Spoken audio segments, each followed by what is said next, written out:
ನಾನು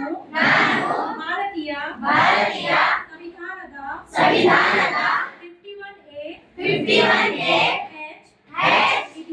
ವಿಧಿಯ ಅನ್ವಯ ವೈಜ್ಞಾನಿಕ ಮನೋಭಾವನೆ ಮತ್ತು ವೈಚಾರಿಕತೆಯನ್ನು ಬೆಳೆಸಿಕೊಳ್ಳುತ್ತೇನೆ.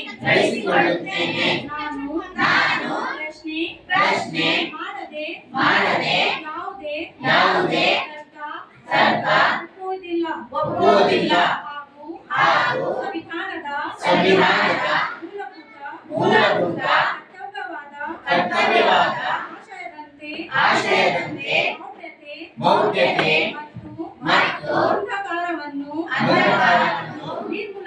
ನಿರ್ಮೂಲನೆ ಮಾಡಿ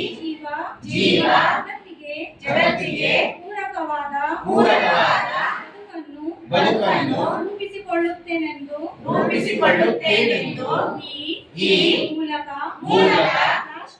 ರಾಷ್ಟ್ರೀಯ ವಿಜ್ಞಾನ ದಿನದಂದು ಪ್ರತಿಜ್ಞೆ ಮಾಡುತ್ತೇನೆ. ಜೈ ಭಾರತ, ಜೈ ಕರ್ನಾಟಕ, ಜೈ ಸಂವಿಧಾನದ, ಜೈ ವಿಜ್ಞಾನ, ಜೈ